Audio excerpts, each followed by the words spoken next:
Muy buenos días a todos y todas. Gracias por acompañarnos el día de hoy en nuestro tercer seminario virtual de gestión de albergues en el contexto del COVID-19. La sesión de hoy se enfocará en las normas y diseños del albergue y las adaptaciones frente al COVID-19. Durante la sesión de hoy abordaremos los siguientes temas con nuestro panel de expositores. Iniciaremos la sesión con Víctor García, del OIM, quien nos comentará sobre los orígenes de las normas que guía la gestión de albergues y los requerimientos mínimos para la planificación y selección de un sitio para instalación de un albergue. Nos llevará a través de unos estándares básicos que considerar frente a la actual pandemia del COVID-19, como el distanciamiento social, el establecimiento de áreas de screening y los procedimientos para las distribuciones. Continuaremos explorando los estándares específicos de salud pública ambiental, agua y saneamiento con la doctora Salía Edwards de la OPS, que nos introducirá a las necesidades específicas del servicio de salud, agua y saneamiento en albergues y en el marco de las recomendaciones emitidas en la prevención de las infecciones por COVID-19. Seguido, Dan Stoddard, del Programa de Medio Ambiente de Naciones Unidas, nos presentará las consideraciones ambientales para la gestión de residuos en un albergue con recomendaciones prácticas para la gestión de residuos. Luego, el doctor José Antonio Ponce presentará las recomendaciones para el establecimiento de protocolos de actuación en casos sospechosos del COVID, la identificación, respuesta y adaptaciones necesarias para la atención de estos, la creación de espacios de aislamiento, identificación de rutas de referenciación y planes de contingencia. Continuado, Evelyn Vallejos, de la Federación Internacional de la Cruz Roja, abordará las consideraciones de los riesgos de protección y género en albergues con recomendaciones que garantizarán el acceso, la dignidad, participación y seguridad de la población en nuestros alojamientos. Y por último estará cerrando Nuria Martín Arroyos, de ONU Mujeres, quien ahondará las consideraciones de género que deben tener presentes en la gestión de albergues y cómo integrar género en todas las acciones de respuesta humanitaria, presentando los marcadores de género que guiarán nuestras acciones para garantizar una inclusión efectiva. Por favor, la próxima slide.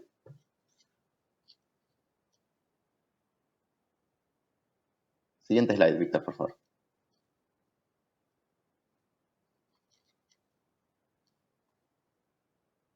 Bien, como les mencionaba, para la conclusión de este seminario se deben completar la ficha de registro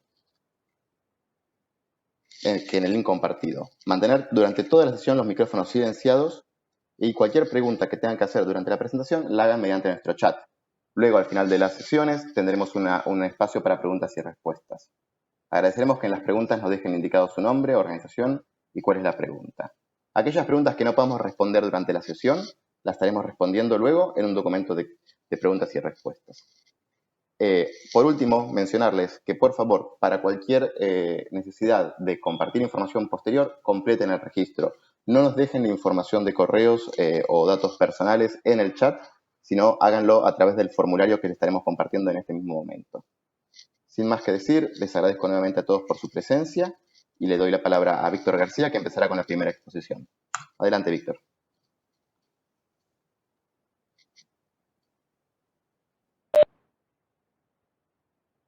Muy buenos días, muchas gracias, Nicolás. Un gusto poder estar acá esta mañana con todos ustedes, colegas, y poder compartir un poco sobre lo que consiste el tema de normas mínimas, diseños de alojamientos, albergues temporales. Vamos a iniciar hablando sobre lo que implica la planificación de un albergue temporal. ¿Qué es la planificación? Bueno, la planificación de un albergue es un proceso continuo que abarca la selección, la planificación, la mejora, la expansión, la consolidación y el cierre mismo del albergue, ¿verdad? Como todos saben, hay tres fases en la vida de un albergue temporal. El inicio, la apertura, la fase de cuidado y mantenimiento y la fase de cierre y de soluciones duraderas. La fase de instalación es muchas veces la fase, voy a recordar aquí algunos conceptos que hemos visto en otras sesiones de manera rápida.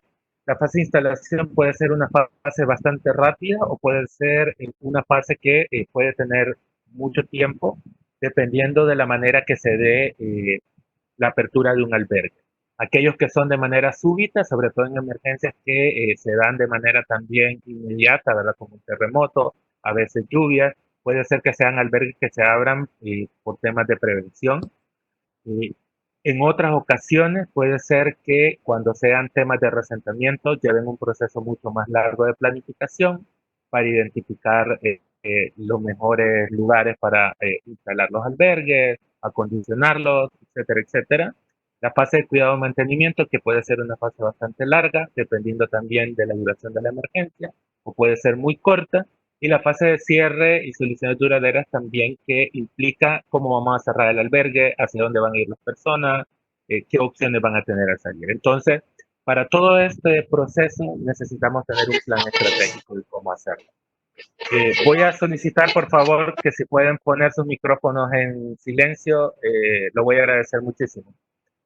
Eh, bueno, la planificación del albergue mismo es un trabajo compartido, tanto entre los sectores del CCCM como con otros especialistas de otros sectores, como lo es el sector de WASH para los temas de agua, saneamiento y higiene básico, Shelter, que tiene que ver con la construcción del mismo albergue, la identificación de materiales, digamos, inclusive de la planificación de la estructura y también obviamente con protección para saber cómo vamos a resguardar la seguridad de las personas dentro de los albergues.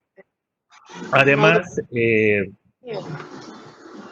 para poder hacer esto de una manera mucho más acorde a las necesidades tanto de la población que está en el albergue como de la población o de la comunidad donde va a estar ubicado esto, se pueden crear comités para que la misma comunidad pueda participar de la planificación del mismo, de la instalación y en algún momento del cierre mismo del albergue. Siempre es importante tomar en cuenta las particularidades culturales de la población.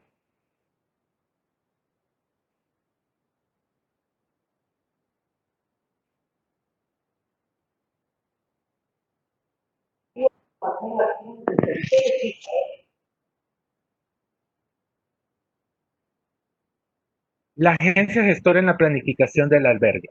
Generalmente, ¿qué es lo que tenemos que tener en cuenta cuando iniciamos un proceso de planificación?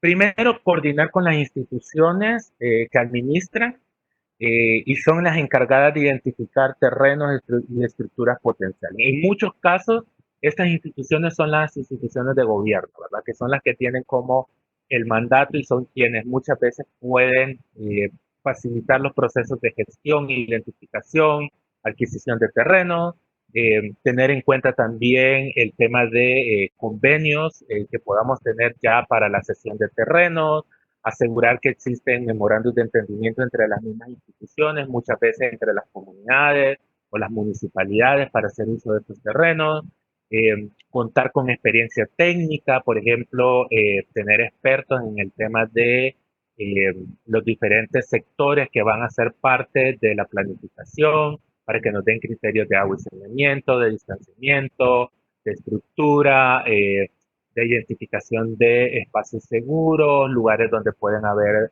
posibles problemas de protección, salud.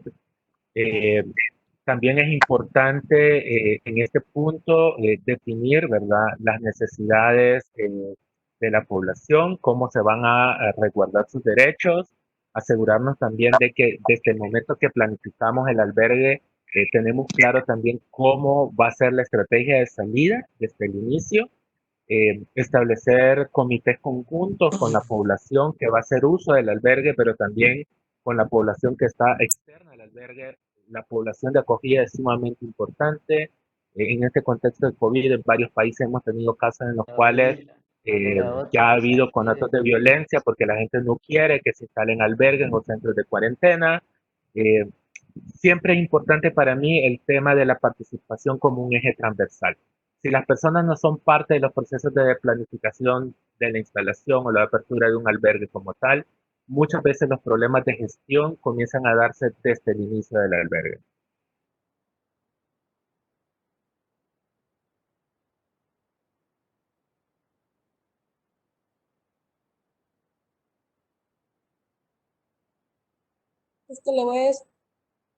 ¿Por qué las normas y para qué? Necesitamos normas para primero implementar espacios de equidad, promover la igualdad de género, rendir cuentas a la población, generar espacios de abogacía con gobierno, medir el rendimiento, ¿verdad?, de nuestras acciones en terreno, racionalizar el uso de recursos, facilitar la coordinación entre diferentes actores y la comunidad, promover la participación tanto de las personas en el albergue como de la comunidad de acogida, eh, promover la participación, informar sobre procedimientos y políticas que se vayan a implementar para diferentes, para la fase de planificación previa, durante, posterior, sobre el tema de soluciones duraderas y sobre todo porque debemos recordar que lo que menos queremos es causar más daño del que las personas ya han sufrido por las emergencias. ¿Para qué se usan las normas? Bueno, las utilizamos para seleccionar y evaluar terrenos, estructuras que vamos a utilizar en un albergue, para tener en cuenta todas las acciones de cuidado y mantenimiento continuo, ¿verdad? Reparaciones, expansiones, para el monitoreo de la protección y la asistencia, el impacto que estamos generando, cómo lo estamos haciendo, si estamos cumpliendo con nuestros indicadores, para promover la participación comunitaria, para recoger información adecuada sobre necesidades, para mejorar la coordinación entre los diferentes actores, para poder identificar vacíos en la asistencia humanitaria y para la planificación de contingencia. ¿Qué implica esto? Prepararnos para cualquier situación que pueda pasar durante la vida del mismo albergue. ¿De dónde provienen las normas? Bueno, hay un conjunto de manuales y guías que diferentes actores humanitarios han creado para poder tener un grupo de herramientas que nos permitan y nos faciliten la acción humanitaria en lo que es la planificación, instalación y montaje de albergues.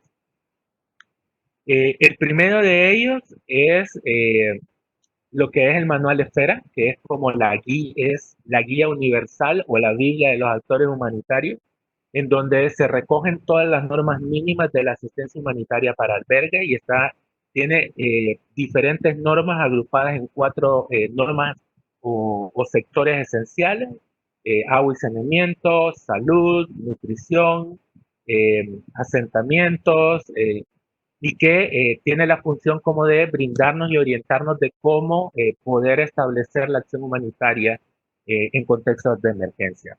Del manual Esfera tenemos también lo que es el kit para la gestión de campamentos, que es la herramienta específica para el sector de CCCM, que tiene diferentes capítulos y que aborda desde los roles y las responsabilidades de los diferentes actores humanitarios en la instalación de albergue, pasa también por el tema de protección, participación, eh, montaje de los mismos albergues y habla también sobre el tema de rendición a cuentas, pero que está dedicado sobre todo a conceptos de campamentos de gran envergadura.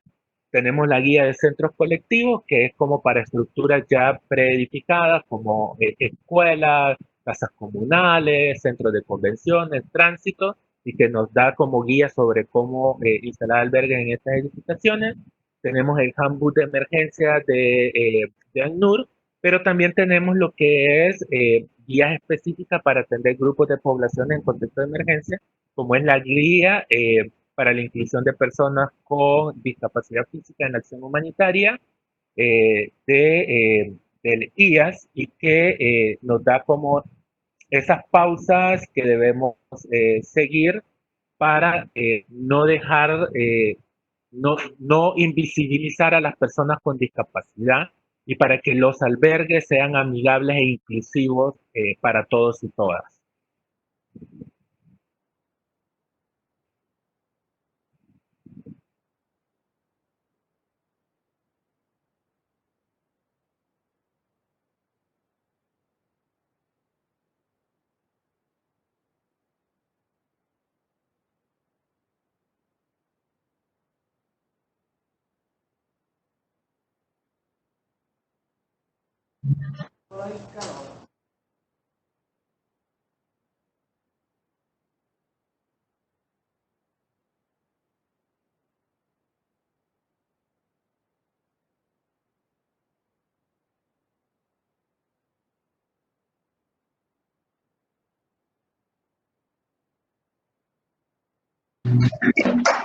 albergue debe responder a esas características y necesidades específicas.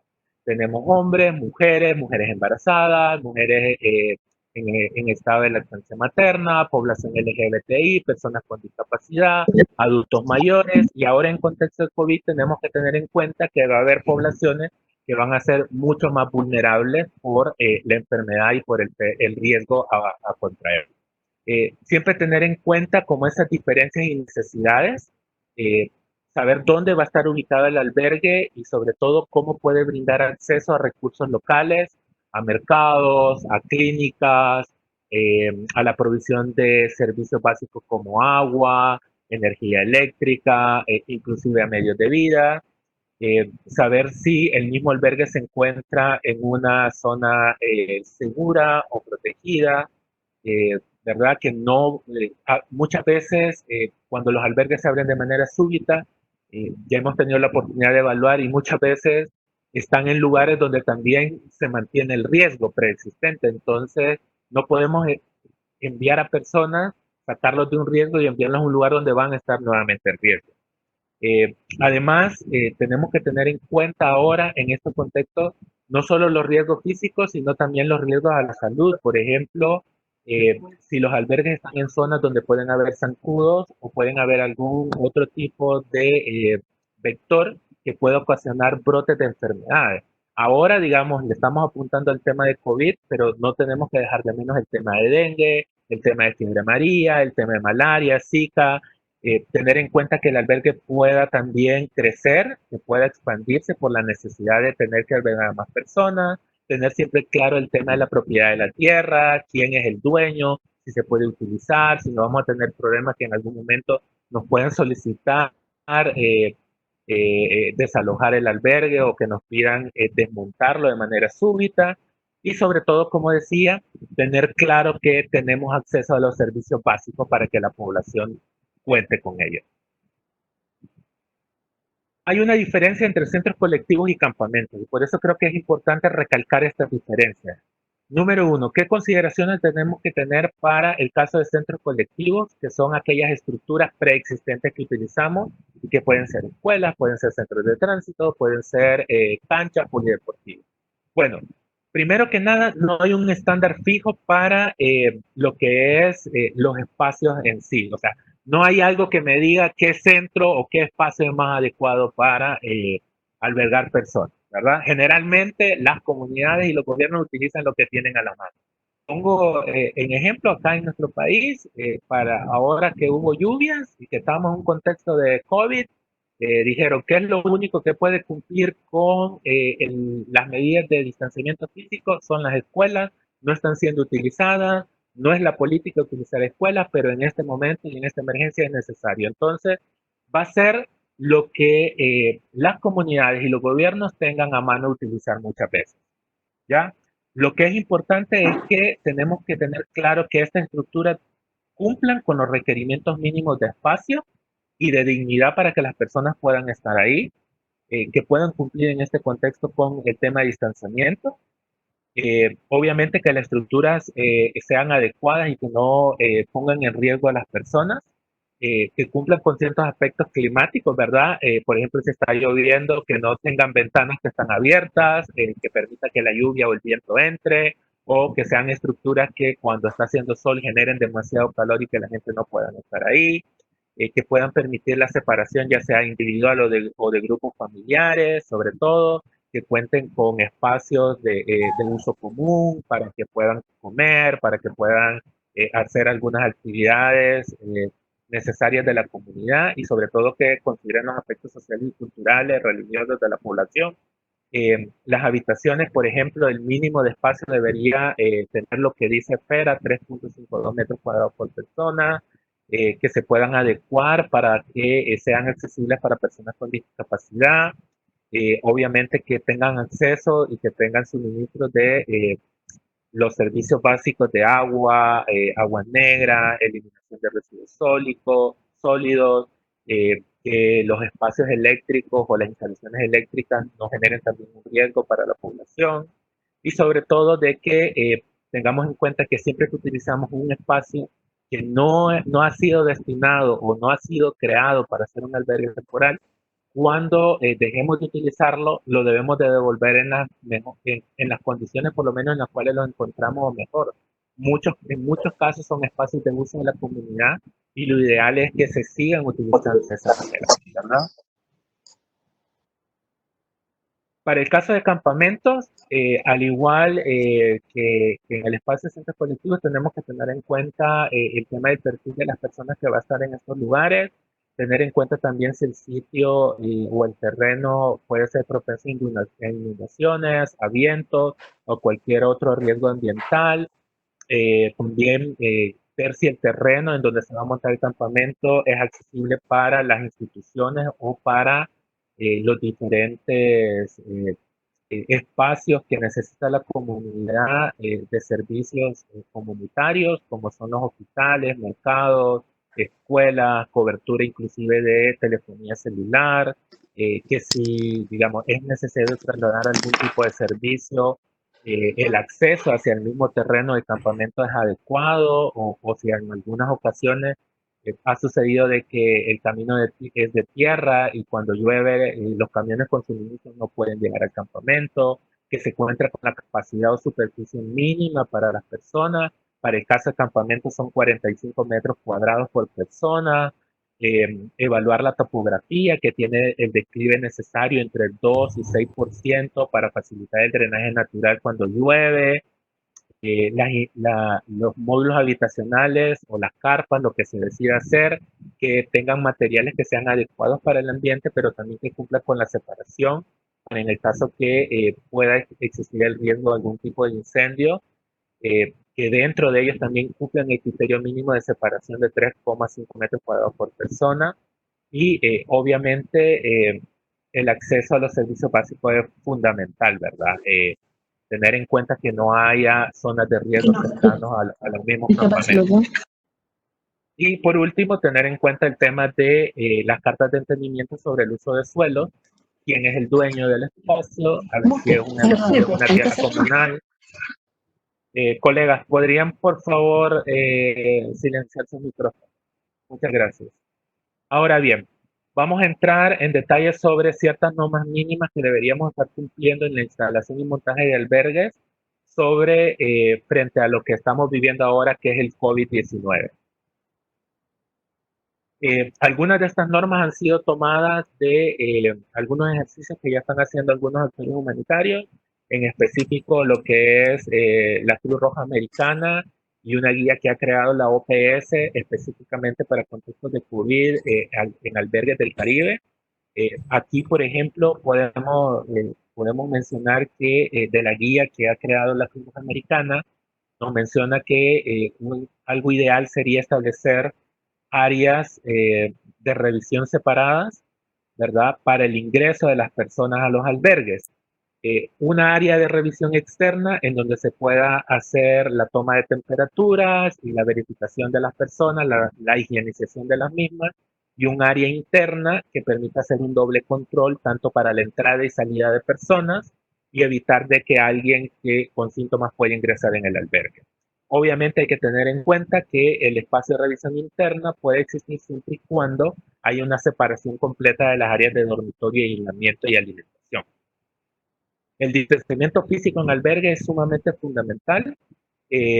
Lo menos que nos están pidiendo, por ejemplo, algunos datos que exige o que menciona esta guía de OPS para albergues en el Caribe, habla que para aquellos albergues que van a durar menos de 18 horas, lo mínimo de distanciamiento físico debería ser 1,37 metros.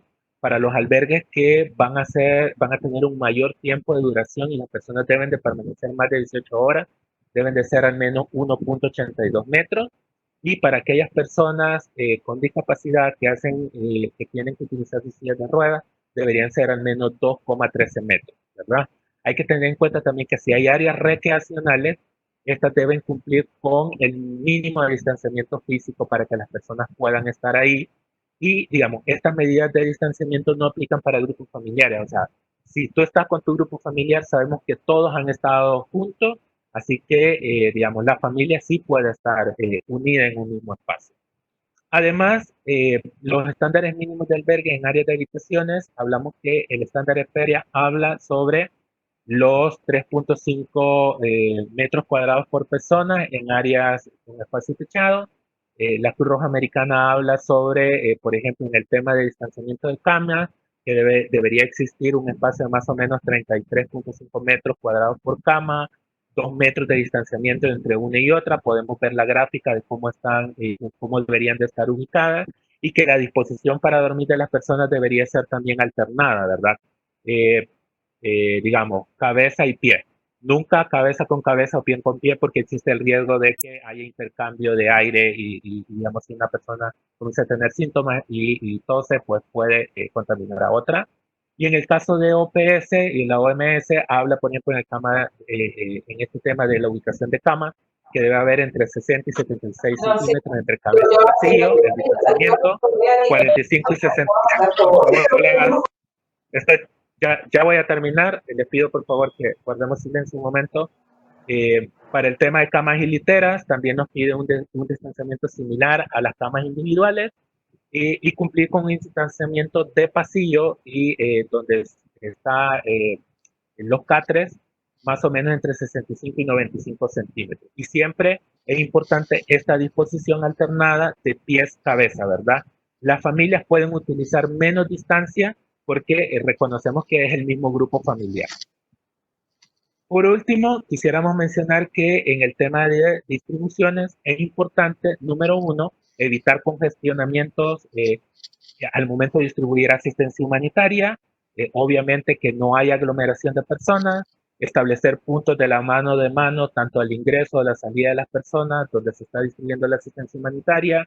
Siempre sería ideal tener un área de revisión para el ingreso y toma de temperatura o de algunas sintomatologías de las personas que van a recoger la asistencia, procurar el distanciamiento físico, y obviamente que la entrega de los productos se haga siempre evitando el contacto y contando con el equipo de protección personal, tanto de los trabajadores humanitarios como de las personas que están en el albergue. Por último, cierro mi presentación con un mensaje clave. El terreno sobre lo que se instala un albergue y la planificación del mismo tiene un impacto fundamental sobre la salud, el bienestar y la protección de la población desplazada. Así que así también como sobre la capacidad de gestionar las actividades diarias, de asegurar la participación y de desarrollar una buena relación con la comunidad de acogida. Esto es sumamente importante tenerlo en cuenta, y sobre todo, quizás un último mensaje, el impacto ambiental que va a tener la instalación de un albergue en la comunidad o en el espacio. Muchas gracias. Yo le doy la palabra a mi colega Sally, de OPS. Cambio. Muchas gracias. Entonces yo, más específicamente en WASH y salud pública ambiental. Siguiente, por favor. Entonces, como ya hemos visto, ya hay estándares muy básicas ya desarrollados para agua, saneamiento y higiene en albergues y albergues temporales. Lo que es muy importante reconocer es que aquí estamos hablando de albergues en lo cual no esperamos atender a mucha gente con COVID o otro brote respiratorio. Entonces, sigue siendo válido esos estándares con unos cambios y unos puntos que voy a pasar más adelante. Lo que es sumamente importante siempre es la detección temprana, el aislamiento inmediato de personas sospechosas y la verificación de gente con síntomas. La vigilancia epidemiológica y la vigilancia de salud pública ambiental para asegurar no solo los estándares, pero también lo que está pasando es indispensable. Y el único cosa que hay que agregar a los estándares espera que se está poniendo más atención ahora es que para cualquier brote y especialmente brotes respiratorios o gastrointestinales hay que prevenir y la parte de prevención implica incrementar el acceso a puntos de agua para el lavado de manos, como ya hemos visto. El siguiente, por favor. Entonces, unos puntos para resaltar en la parte de salud pública ambiental es garantizar una adecuada ventilación. Y las consideraciones de ventilación, el estándar mínimo es un cambio de aire o 2 cambios de aire por hora, perdón, que sea natural o no. Entonces, aunque vamos a liderar con ventilación natural, es importante que se ubica el albergue donde hay ventilación natural y que corre con vientos de aire, ¿no? Y también se habla aquí de la temperatura. Claramente, esta parte de temperatura es con relación a albergues encerrados. Se tomó también de la guía para el Caribe, donde se habla más de los albergues para la época de huracanes. Pero la mezcla entre la ventilación y la temperatura es muy importante para asegurar la prevención de mojos y la proliferación de otros microorganismos. Las rutinas de limpieza y desinfección también quiero resaltar. Y quiero resaltar que la solución desinfectante de hipoclorito de sodio a 0.1% que está recomendado para COVID y otros es una concentración conservador para eliminar la mayoría de organismos comunes en establecimientos de salud. Hay que limpiar primero y después hay que desinfectar. La limpieza y la desinfección van uno con el otro. No hay que mezclar productos y hay que siempre usar equipos de protección personal y guardar normas de uso de químicos. Entonces, los químicos deben estar afuera del alcance de niños, en lugares con ventilación, protegidos del calor y de luz. El siguiente, por favor. Y en cuanto hablamos de agua, saneamiento e higiene específicamente para brotes, no solo COVID, pero cualquier brote, hay unos estándares que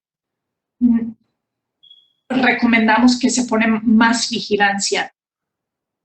Como ya hablé, la vigilancia de salud pública ambiental es muy importante para verificar el cloro residual, entre otras cosas.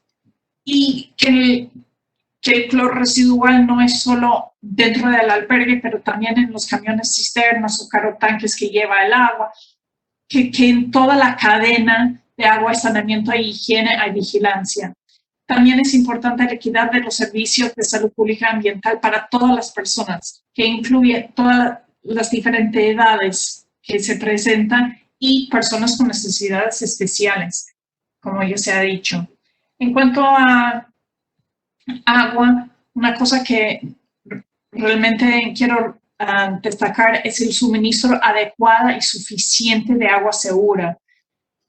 Ahorita, con el énfasis en el lavado de mano, se está incrementando la cantidad de agua que se está requiriendo y también la frecuencia de limpieza y de desinfección. Entonces necesitamos suministrar suficiente y adecuada. En el saneamiento, la gestión segura de excreta humana es sumamente importante siempre y más aún ahora. Y tenemos que, o se recomienda canalizar las aguas residuales para su manejo seguro, que no es el caso en muchos lugares. Y claro, tener un ojo sobre la proliferación, evitar la proliferación de vectores de roedores. Y en higiene regresamos a la instalación de accesibles, gratuitos y funcionales de estaciones de lavado de mano con agua segura y jabón y papel toalla o algo para secar las manos.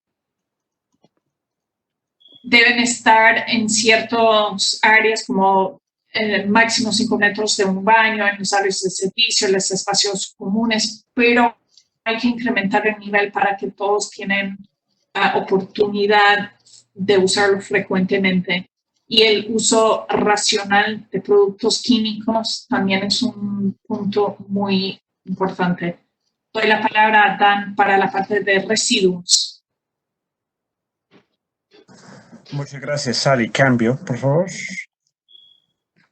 Yo voy a presentar muy brevemente sobre el tema de manejo de residuos específicamente en el contexto de COVID. Hay mucho más sobre el tema de manejo de residuos en un albergue, pero yo voy a enfocar en particular en el tema de residuos sanitarios en caso de que un albergue esté manejando casos sospechosos o personas en cuarentena. Hay varios riesgos de residuos sanitarios mal manejados en el contexto de un albergue. Por ejemplo, la contaminación del agua, aire o suelo debido a polvos lixiviados, la mezcla de material potencialmente infeccioso con agua, etc. Y eso luego conlleva el riesgo de la exposición de las personas en el albergue, comunidad o personas trabajando en el vertedero donde se ha llevado material infeccioso o peligroso mal etiquetado o mal cerrado. Luego, los intentos de tratar material infeccioso, o sea, residuos sanitarios, de maneras artesanales puede generar reacciones químicas inesperadas. Hay casos de personas intentando tratar los residuos sanitarios con desinfectantes y con buena intención, pero al final generando mayor problema que lo que hubiera sido el material sin tratamiento.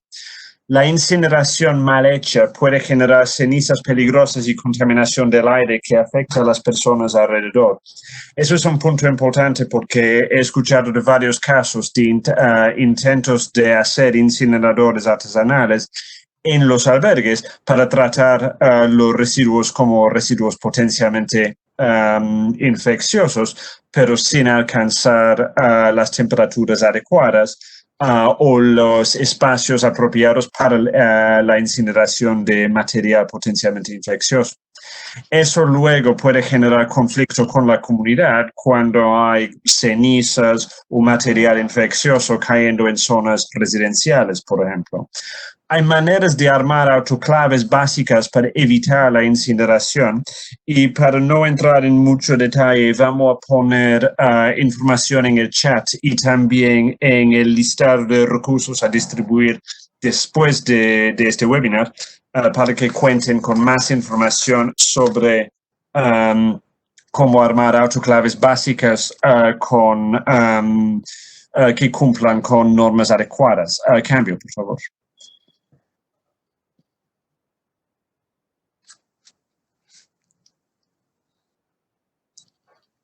Cambio, por favor. Perdón, sí, aquí. Entonces, mensajes claves. En cuanto a los residuos sanitarios, hay que realmente mejorar la separación para reducir el volumen total de material a tratar. Aprovechar el sector privado si posible, pero intentando evitar generar gastos para el Estado. Por ejemplo, yo conozco casos en Colombia donde los actores humanitarios han entregado sus residuos sanitarios al Estado para tratar. Por ley, el Estado no puede rechazar esos materiales, pero por no tener presupuesto adicional para el manejo, el Estado termina, o los gobiernos locales terminan cayendo en deuda por material producido por las acciones humanitarias. Hay que invertir entonces en almacenamiento adecuado también mientras se busque una solución adecuada para el tratamiento. En cuanto a los promotores, es importante que cuenten con mensajes claves para las personas en aislamiento, para que otras personas no se expongan a residuos comunes que salgan del aislamiento, porque podrían ser contaminados con servilletas, etcétera, etcétera. Hay que suponer que todos los residuos que salgan de casos en aislamiento estén contaminados. En cuanto a los restos humanos, es un tema que con frecuencia no se aborda por no querer hablarlo, por tabú, etc. Pero el riesgo de cuerpos dejados en la intemperie es significativo. y al final tenemos que considerar eso como un tema de manejo de residuos sanitarios que hay que tener planificado. Y es mejor planificar para el escenario catastrófico, aunque no suceda, por ejemplo, en caso de una segunda ola. En cuanto a las aguas residuales, se puede en las normas y diseño promover la captación de aguas grises para la reutilización en huertos o inodoros, por ejemplo, e investigar cómo se puede captar escorrentías de limpieza para no contaminar suelos, ríos o aguas subterráneas. Sin embargo, hay que considerar que las aguas negras puedan ser contaminadas y que en este caso es mejor no intentar aprovechar la captación y reutilización de aguas negras. En cuanto a los residuos sólidos, de promover el enfoque de reducir, reutilizar y reciclar, buscando que los residuos orgánicos se utilicen en abono o biodigestión. Los reciclables vayan al reciclaje siempre y cuando no exista el riesgo de que estén contaminados con material infeccioso, la separación de residuos electrónicos y así la minimización de la cantidad de residuos comunes que salga del albergue, porque al final eso es una carga de manejo y la mezcla de residuos comunes con material potencialmente infeccioso hace más complicado la disposición final. Y por último, el tema de responsabilidad. Es común suponer que la responsabilidad del manejo de todos los residuos en el albergue es del sector de albergues, sin asegurar que el sector cuente con la capacidad adecuada. O es común de suponer que todos los residuos le tocan al sector WASH, aunque el sector WASH no tiene mandato sobre servicios de comida y tendría que manejar residuos de servicios de alimentación. Cada flujo de residuos debería tener su gestor en el diseño y la implementación de las normas de operación del albergue. Con eso, entonces, les voy a pasar al siguiente expositor. Muchas gracias.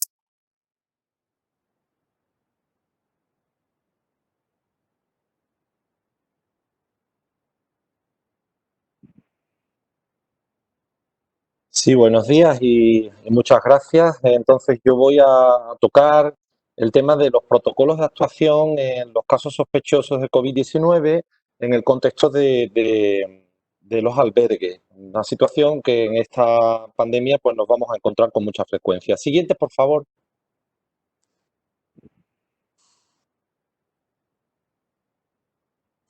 Bien, lo importante en este contexto es realizar una correcta investigación de casos y realizar dar una respuesta rápida a los posibles brotes que se puedan identificar en este contexto, ¿no?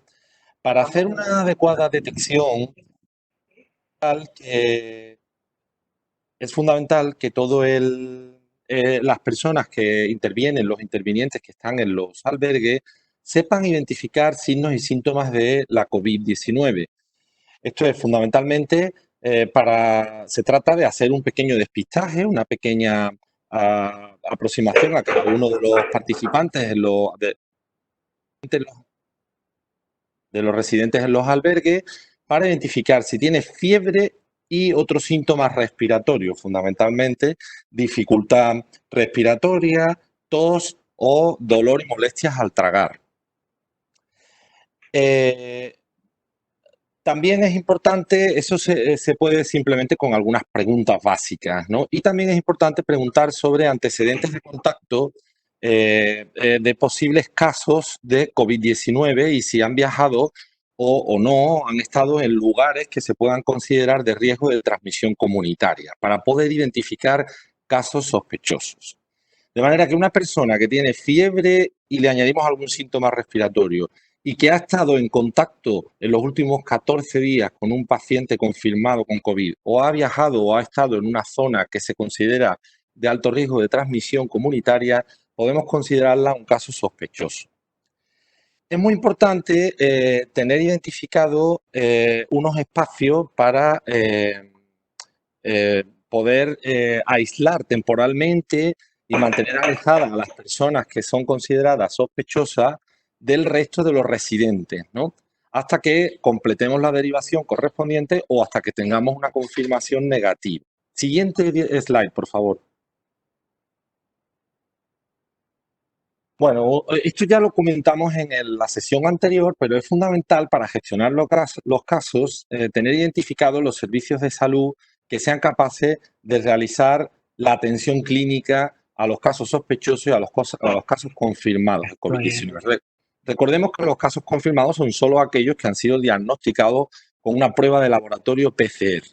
De manera que es fundamental que si tenemos casos sospechosos que queremos confirmar o que precisa de una atención sanitaria clínica adecuada, tenemos que establecer la coordinación necesaria para la derivación, el tratamiento y el alta. Para eso tenemos que tener centros o lugares de aislamiento para aquellos pacientes que estén diagnosticados, tanto con síntomas leves, sin que tengan unos factores de riesgo elevados, ¿no? Es decir, personas que no son mayores de 65, que no tienen patologías de base y que presentan síntomas leves, y lugares donde derivar aquellos cuadros clínicos que precisan hospitalización, y los que no precisan hospitalización, pues como digo, pueden situarse en lugares que se preparan dentro del albergue para un aislamiento y separación del resto de los residentes en el albergue. Siguiente slide, por favor. Bueno, también es muy importante planificar los posibles traslados de estos casos sospechosos o de estas personas que tienen sintomatología compatible con la COVID-19, y para eso, pues, si alguna de las organizaciones que está participando en la gestión del albergue es la que va a hacer, por ejemplo, el caso de las sociedades nacionales de Cruz Roja, muchas veces dan este servicio, es importante tener una ambulancia siempre medicalizada. El transporte debe hacerse. Porque nomás termina esto, voy a comer, tengo otra.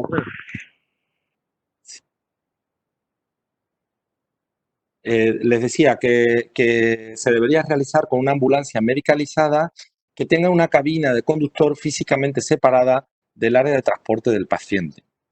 El personal sanitario que intervenga en el transporte debería tener todo el equipo de protección, que incluye también el tipo de mascarilla respiratoria N95 FFP2, que es diferente a la mascarilla de tipo médico o quirúrgico que se utiliza para otro tipo de intervinientes que realizan labores sociales, ¿no? También, aparte de esa mascarilla respiratoria, debe incluir una bata antifluido, guantes y protecciones oculares ante posibles salpicaduras. Esto es importante garantizarlo durante el transporte. Una vez finalizado el transporte, los vehículos tienen que procederse a una completa desinfección. En esto me remito a las recomendaciones que ha realizado la compañera sobre...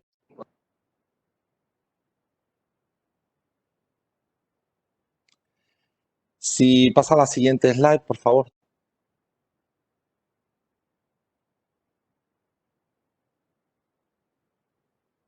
Bien. Yo le conté el chiste a usted. Bien, aquí tienen ustedes un poco el flujograma de contingencia que deberíamos aplicar en los albergues para realizar una identificación de posibles casos sospechosos y de derivación de aquellos casos sospechosos. En primer lugar, se trata de hacer una pequeña entrevista para hacer esta búsqueda activa, de manera que la pregunta un poco si estuvo en los últimos 14 días en circulación activa en una zona donde ha podido haber transmisión comunitaria de COVID-19 o si ha estado en contacto con una persona diagnosticada con certeza con la COVID-19. Si este es el caso y le añadimos que al menos tiene alguno de los síntomas que vamos a ver a continuación, una fiebre mayor de 38 y otros síntomas respiratorios como tos, dificultad respiratoria, dolor al tragar, ¿no? Dolor de garganta o fatiga, dinamia, en ese caso, la siguiente pregunta que deberíamos hacernos es si tiene criterio de hospitalización, es decir, si se trata de un paciente que lo vemos en mal estado general. Si esto es así, debemos entender que es una infección respiratoria aguda grave inusitada y habrá que trasladar y tramitar su traslado, ¿no? Si no es así, si no tiene criterio de hospitalización, en ese caso sería conveniente notificar al punto focal. Ya hablamos en la otra sesión de la necesidad de establecer puntos focales en salud, tanto en el albergue como identificarlo en el Ministerio de Salud, en el servicio y el sistema público de salud que nos va a garantizar la atención en caso de necesidad de derivación. Y si es así, hacemos el traslado mediante equipo móvil que puede realizarse tanto del paciente como para confirmar si se trata de un paciente o no con la COVID-19 para realizar el diagnóstico de confirmación con la prueba PCR. Este diagnóstico, pues como digo, se puede hacer según se acuerde con el punto focal del ministerio, trasladando al paciente al servicio pertinente o trasladando en las debidas condiciones, realizando la toma de muestras y realizando el traslado de la muestra con condiciones de bioseguridad. En caso de que el resultado de la muestra sea positivo, pues es necesario realizar un rastreo de los contactos. ¿Los contactos quiénes son? Pues para empezar, todo el núcleo familiar y también todas aquellas personas que hayan podido tener contacto físico con esa persona, con ese paciente, o que hayan estado durante más de 15 minutos a una distancia inferior de 1 metro. En las condiciones de un albergue esto se va a dar en bastantes personas. Si es así, pues habrá que realizar el rastreo de esos contactos y hacer todas estas entrevistas y este plan de contingencia también con cada uno de esos contactos. Se debe realizar además la prueba al núcleo familiar y continuar el aislamiento hasta que se presente o bien una evolución clínica desfavorable, que en ese caso se mandaría al hospital de referencia, y en el caso de que sea negativo deberá continuar en ese espacio específico de aislamiento dentro del albergue. Si el resultado, como hemos dicho, es negativo, haremos un seguimiento hasta confirmar el diagnóstico o que remiten los síntomas, entonces dejamos de hacer el seguimiento, en cualquier caso hasta 14 días, que es el periodo máximo que realizamos de aislamiento. Bueno, hay mucha información, pero dejo abierto que se puedan hacer algunas preguntas y ya cambiamos de tema y le cedo la presentación a mi compañera de la federación que va a hablar sobre el tema de género. Muchísimas gracias, doctor José Antonio. Específicamente, sí, esta sección la vamos a realizar en 2 subsecciones. Inicialmente voy a abordar las consideraciones que se deben tener en cuenta frente a los riesgos de protección. Siguiente diapositiva, por favor. Y frente a eso, y creo que los demás colegas han comentado de manera general, en estos contextos pueden darse algunas manifestaciones que vulneran en específico algunos derechos puntuales de las personas que se encuentran albergadas. Estas manifestaciones son, como ustedes ven, algunas manifestaciones relacionadas con la violencia basada en género, incluyendo situaciones de abuso sexual en caso de que no se tomen las medidas correspondientes de protección. eh, Específicamente en contextos en los cuales, por ejemplo, hay personas albergadas y ahí hay algún caso de COVID, o incluso hay personas albergadas de la nacionalidad y residencia del territorio, pero hay personas migrantes o extranacionales, pueden generarse situaciones de estigma, discriminación, acoso y en ocasiones aislamiento o discriminación positiva frente a los servicios. De no tomarse en cuenta las necesidades particulares de colectivos en especial situación de vulnerabilidad, puede generarse la negligencia frente al abordaje de estas necesidades. Entendemos que es muy difícil en algunos contextos adaptar los servicios e incluso la infraestructura a cada necesidad particular, pero como les mostrábamos, existen unos estándares mínimos que se deben cumplir tanto para las personas con discapacidad como para mujeres gestantes y lactantes, para niñas y adolescencia, entre otros. Solamente este es un recorderis de nuestra última sesión la semana pasada, cuando discutimos sobre el riesgo de explotación sexual y abuso y otras brechas al código de conducta. Definitivamente este sector es uno de los que mayor riesgo tiene, lamentablemente, de esta manifestación de violencia basada en género y de esta brecha de protección. Siguiente, por favor. Entonces yo les voy a mostrar recomendaciones muy rápidas que tal vez no sean lo suficientemente profundas y que requieran de parte de ustedes un análisis más específico. La Federación Internacional de la Cruz Roja posee las normas mínimas de protección, género e inclusión en emergencias y procurando alinearse con las guías de protección del IASC, del UNFPA y también de otras iniciativas que se han generado desde organizaciones de sociedad civil, se han establecido recomendaciones generales que ustedes verán en pantalla. Las recomendaciones generales se basan en estos 4 pilares y la recomendación puntual frente a cada sector. Por ejemplo, en cuanto a la dignidad que se debe procurar en los servicios de alojamientos, son todas aquellas medidas para respetar, salvaguardar y promover la dignidad de las personas. ¿Esto qué significa? Y es que no solamente va desde la adecuación de la infraestructura, una infraestructura que provea óptimas condiciones de privacidad, seguridad y dignidad, así como en la planificación y el diseño se ha tenido en cuenta el contexto cultural de los residentes, pero también involucra el establecimiento de sistemas internos de protección que faciliten la privacidad, que faciliten se discutía la semana pasada, la unidad familiar en caso totalmente necesario, y también las condiciones razonables de comodidad térmica, circulación de aire fresco y protección de los elementos personales, como ya comentaban los colegas de OPS. El segundo nivel que debería cumplir en todos los servicios que se brinden dentro de estos contextos es el de acceso. El acceso no solamente entendido como las medidas de diseño universal para que todas las personas que residen en estos contextos se sientan en comodidad y sobre todo tengan una libre movilidad de acuerdo a sus características, sino de ajuste razonable que se deben tener en cuenta para personas con discapacidad. Como mencioné, también el ejercicio de no discriminación, es decir, los servicios deben abordar todo el espectro de las poblaciones que se encuentren presentes y por ello el análisis de la población residente es fundamental.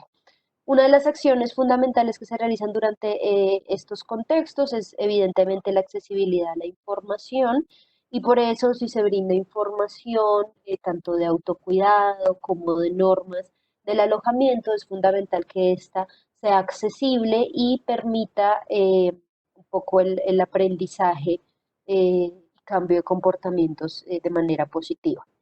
El siguiente aspecto es la participación.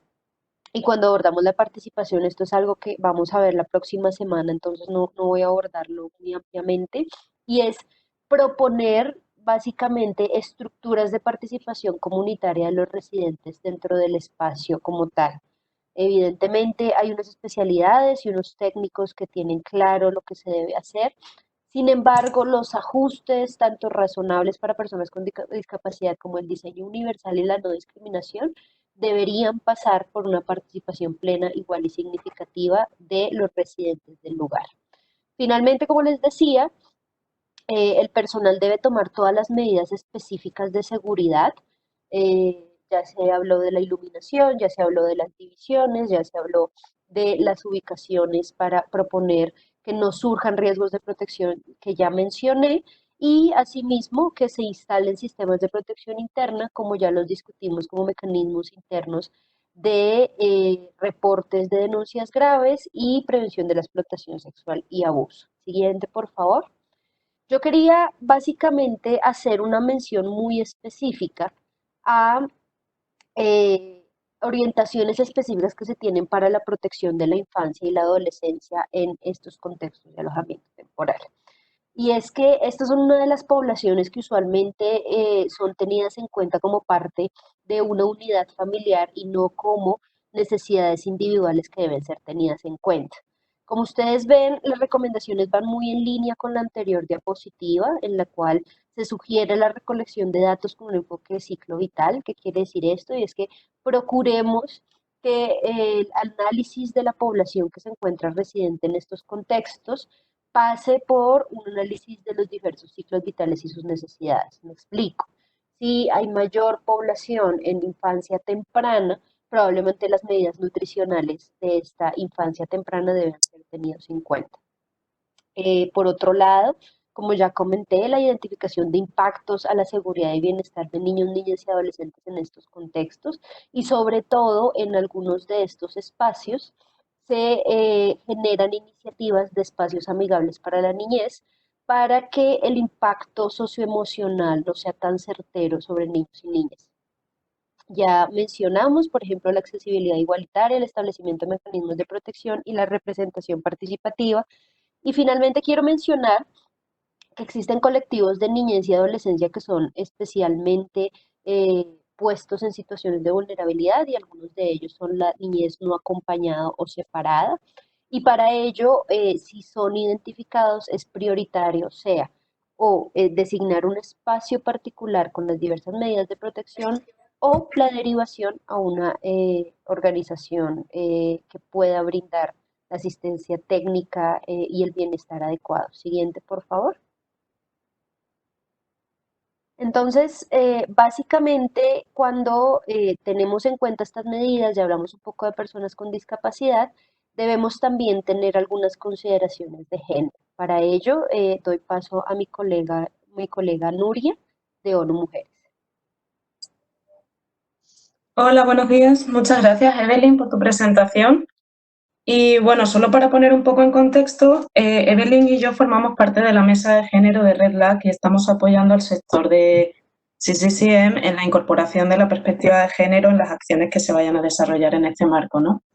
Y en esta presentación, en esta parte, vamos a ver las recomendaciones para incorporar el género en el diseño o en el rediseño o reestructuración de los albergues por la situación de COVID, ¿no? En primer lugar, tendríamos que identificar las necesidades específicas. Es muy importante abordar y asegurar que las necesidades específicas de género estén identificadas de forma integral y prestar especial atención desde una perspectiva interseccional e intercultural. También es muy importante recolectar y analizar los datos por mínimo por sexo, género y edad. Sería, la verdad, ideal poder hacerlo también otros elementos como pertenencia étnica, estatus migratorio o condición de discapacidad.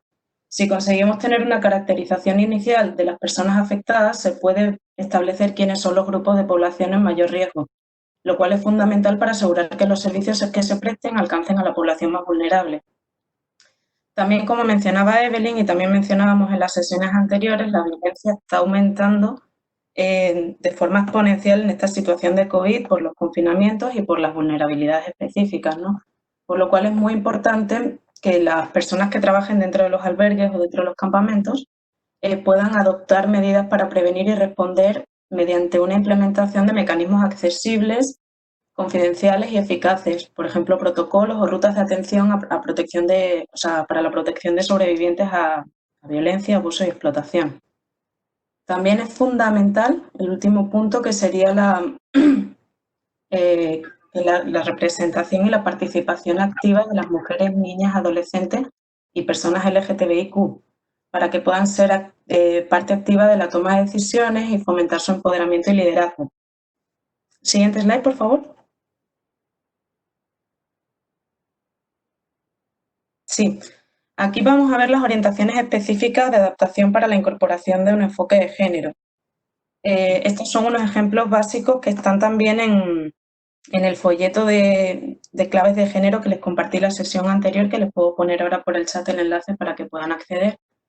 Y es que todos los esfuerzos de coordinación y planificación para preparar y responder a emergencias sanitarias deben incluir la representación de las mujeres.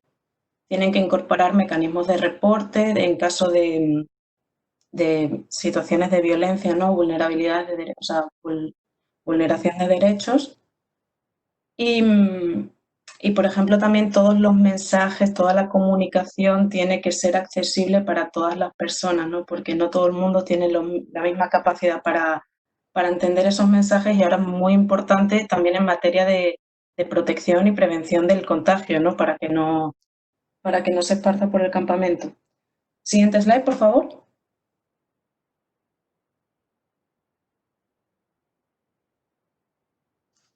Vale, aquí tenemos una serie de acciones más concretas sobre cómo se puede incorporar la igualdad de género en las intervenciones de CCCM. ¿No? Es muy importante consultar e incluir a todas las mujeres en la acogida, tener en cuenta todos los elementos de protección que ha mencionado antes Evelyn. Y, por ejemplo, no sé, cuando se hace la redistribución o la readaptación de los sistemas de agua y saneamiento o de los alumbrados, pues tener en cuenta las vulnerabilidades específicas de las mujeres y las niñas, ¿no? En esta situación tan delicada. También es muy importante atender pues, las afecciones crónicas de las personas más vulnerables, pero eso ya lo han mencionado otros colegas. Por último, también les quería compartir dos herramientas muy importantes, o sea, muy útiles. Por favor, siguiente slide.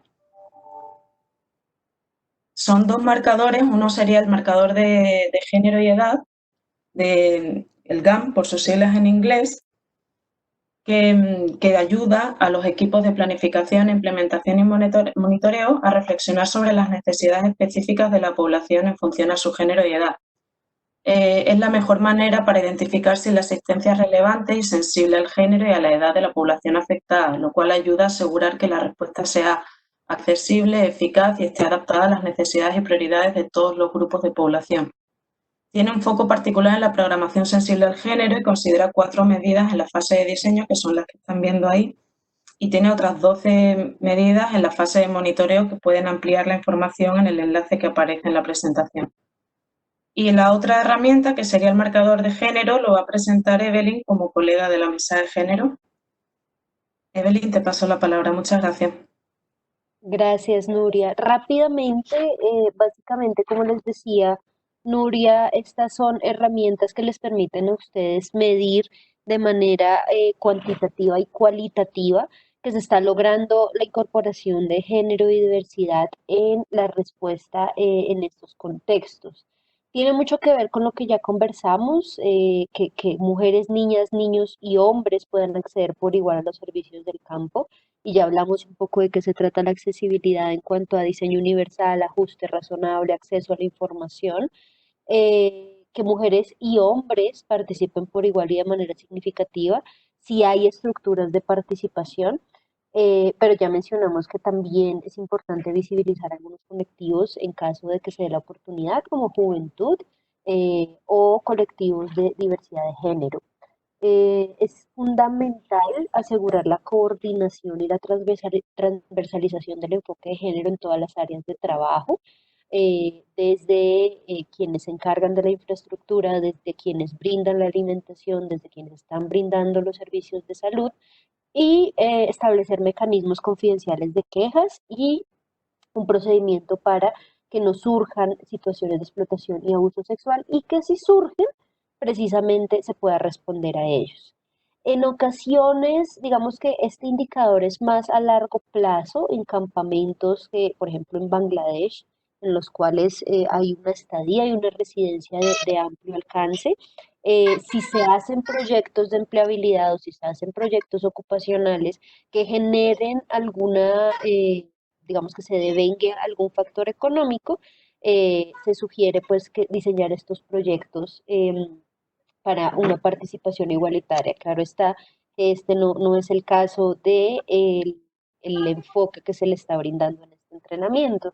Y finalmente, como comentábamos, y dada la incidencia que en ocasiones tiene la violencia basada en género en contextos de alojamientos temporales, solamente establecer un buen conocimiento de estos factores de riesgo e incorporar este análisis en los dispositivos de seguridad, sino en asegurarnos que hay mecanismos de respuesta rápidos, efectivos y no revictimizantes.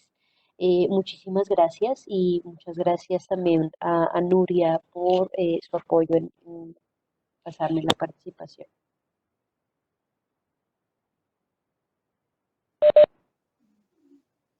Bueno, muchísimas gracias a todos los expositores. Creo que ha sido muy completa la exposición.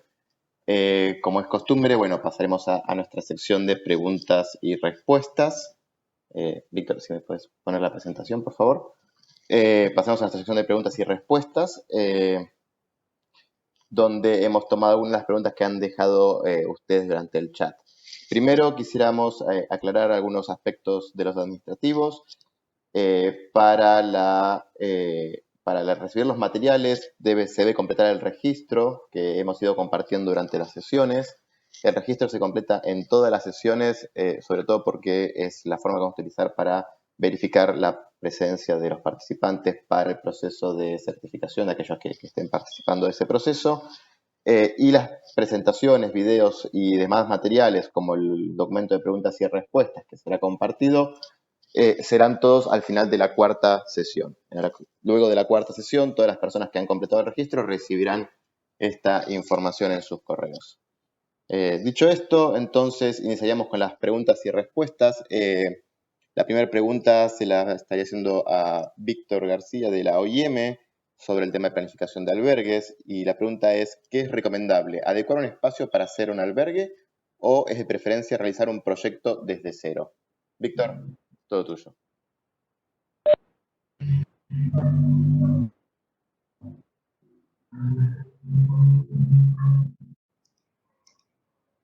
Perdón, estaba hablando con el micrófono apagado.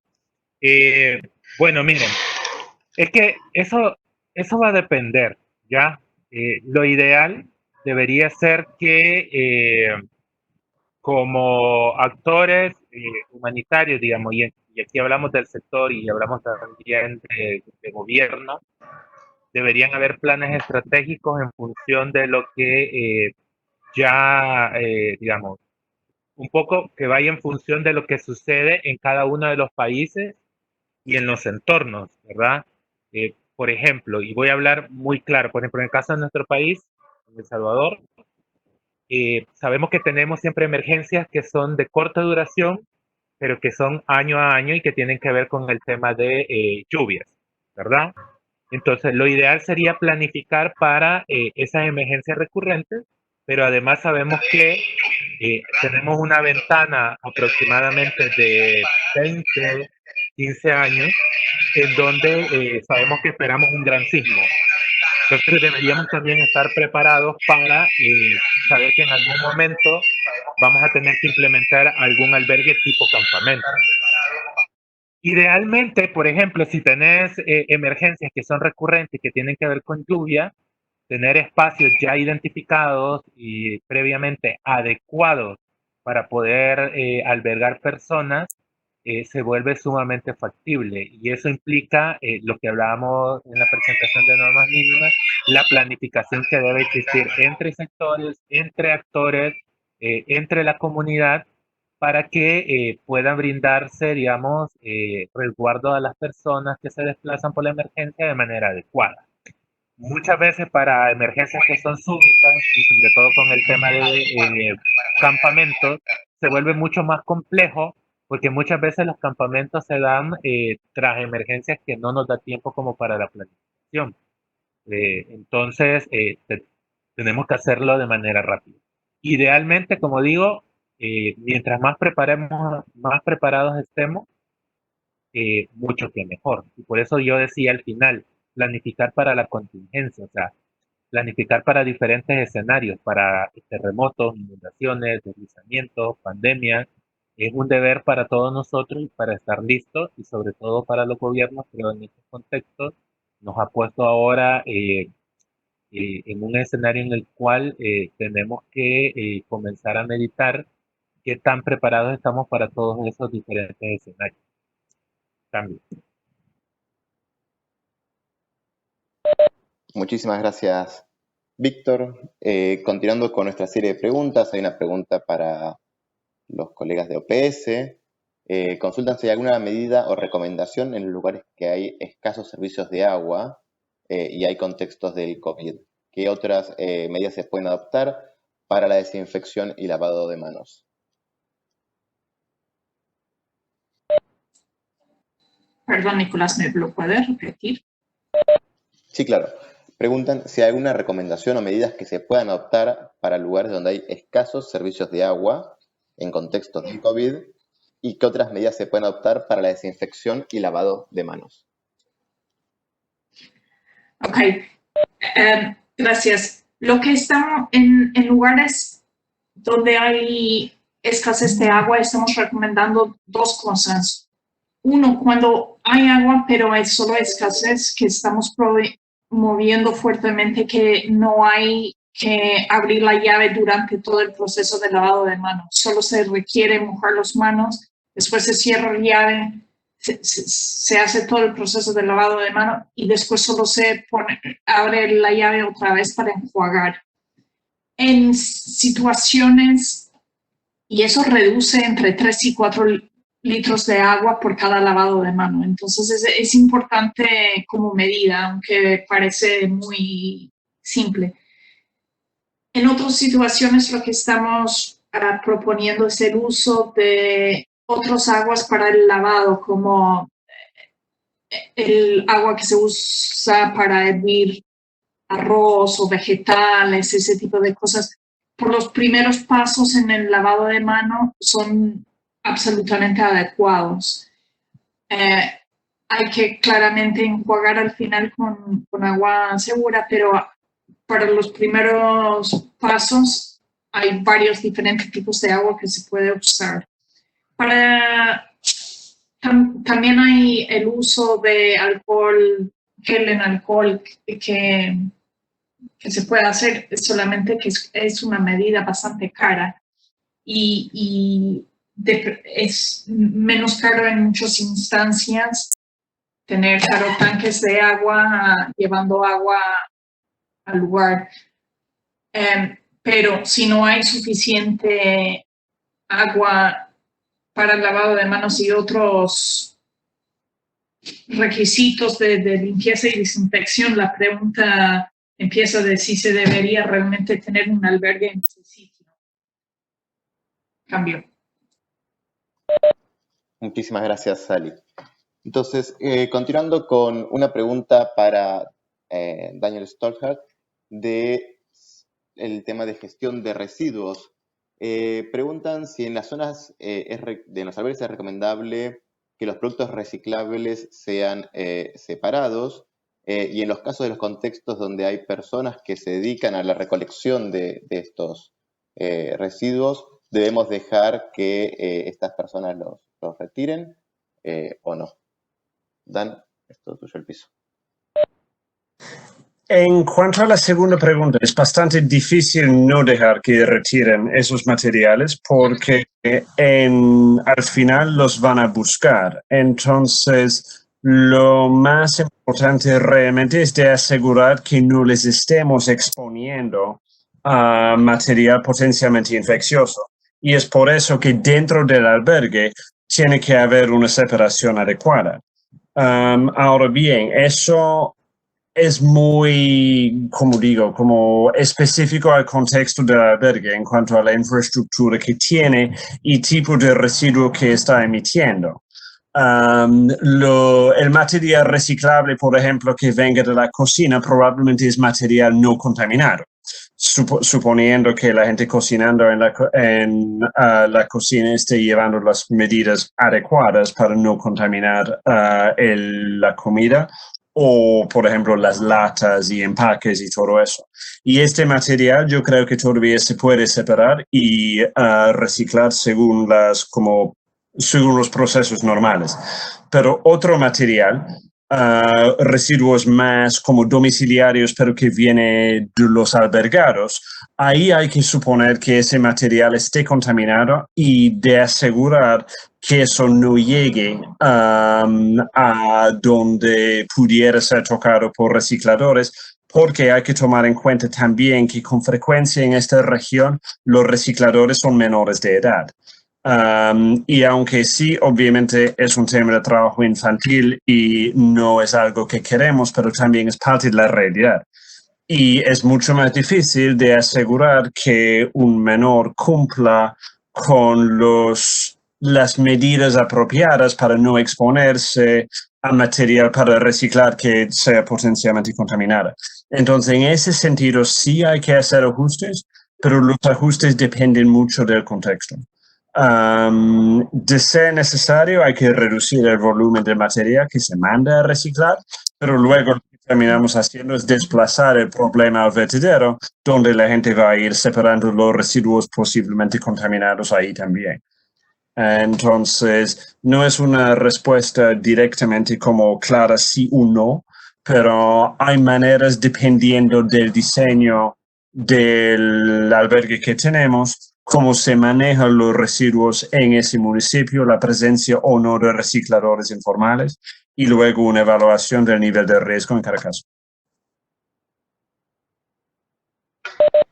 Muchas gracias. Muchas gracias, Dan. Buen día. Muchas gracias, Dan, por tu respuesta. La siguiente pregunta está dirigida a José Antonio de la Federación de la Cruz Roja. Nos consultan si es recomendable activar puestos médicos en los albergues en caso de casos sospechosos o positivos de COVID o las complicaciones que esto pudiera sugerir. Y le agrego otra pregunta que nos han hecho, es también si podrían especificar por qué la necesidad de el uso de las mascarillas en el 95 y no las quirúrgicas. José, todo tuyo el piso. Bueno, muchas gracias. Bueno, la primera pregunta, ¿no?, sobre la posibilidad de establecer servicios médicos es una opción, pero fundamentalmente, y esto hemos insistido tanto en la presentación anterior como en la de hoy, ¿no?, que lo que tenemos es que valorar la situación de cada uno de los contextos en los que estamos y siempre de la mano del Ministerio de Salud y de los servicios del sistema sanitario del país donde está ubicado el albergue. De manera que si en ese proceso de coordinación con el Ministerio de Salud encontramos, bueno, pues que hay determinados servicios, sobre todo pensando en pacientes con sintomatología leve, porque claro, evidentemente, si tiene una sintomatología grave, posiblemente el paciente requiere de un tipo de cuidado, como por ejemplo ventilación mecánica, otro tipo de cuidados más críticos y especializados que no va a ser factible suministrarlos en ese contexto del albergue. Entonces, para los pacientes con sintomatología severa, siempre es importante establecer una conexión con el ministerio y hacer la derivación. Si las organizaciones que están dando servicios de albergue tienen capacidad de respuesta, es decir, son organizaciones que tienen equipamiento médico adecuado para dar servicio de cuidados básicos a pacientes con sintomatología leve o incluso moderada, pues es una recomendación que se puede hacer, pero no como norma general. Es decir, siempre que hay que valorar las circunstancias puntuales de cada contexto. Si en ese contexto hay organizaciones que tienen esos equipos capacitados, que tienen la infraestructura y son capaces de dar ese soporte, pues evidentemente en un contexto de coordinación con los servicios de salud, que además en una pandemia como esta hay un bastante riesgo de saturación de los servicios clínicos, ¿no?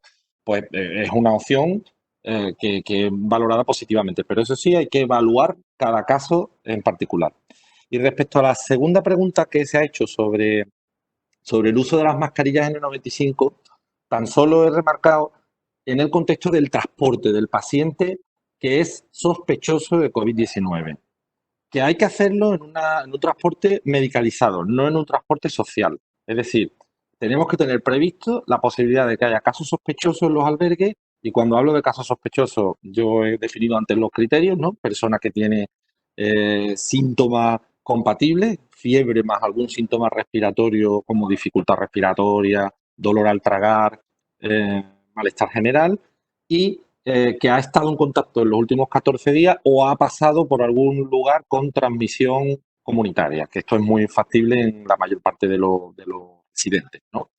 Si hay un caso sospechoso, el transporte hay que hacerlo en vehículo medicalizado. Y durante el transporte sí que hay que usar la mascarilla respiratoria, porque la mascarilla respiratoria solo está indicada cuando el interviniente está expuesto a aerosoles. Los aerosoles no se generan fácilmente. Los aerosoles solo se generan en determinados procedimientos médicos. Por ejemplo, la intubación endotraqueal, la reanimación cardiopulmonar, el aspirado traqueal, etc. Entonces, en el contexto del transporte, hay que ponerse la mascarilla, primero porque la distancia en la cabina es mínima y segundo, y muy importante, porque se puede de manera inesperada desarrollar un procedimiento que genera aerosoles. Por ejemplo, puede caer en una parada cardiorrespiratoria el paciente y tenemos que actuar y tenemos que, no podemos pararnos a ponernos el equipo, entonces tenemos que tener todo el equipo. Y ahí sí se pueden generar aerosoles, pero solo en el contexto del transporte y luego, por supuesto, en el contexto clínico de cuidados hospitalarios donde se pueden generar aerosoles. El resto de intervinientes, es decir, las intervenciones generales que se realizan de los intervinientes en el albergue, como bueno, pues el suministro de alimentos, ahí no es necesario la mascarilla respiratoria, solo la mascarilla quirúrgica. ¿De acuerdo? Gracias. Muchas gracias, José Antonio. Y cerrando, tenemos una pregunta para las colegas sobre género. Ahí, bueno, dejaré que entre Evelyn y Nuria puedan responderla. Que mencionan que en algunos contextos en los albergues se establece la separación de las personas solas y preguntan cómo se tiene que actuar frente a población LGTBIQ, porque normalmente se separan solo hombres, solo mujeres. ¿Cuál sería la recomendación para estos grupos de población específica?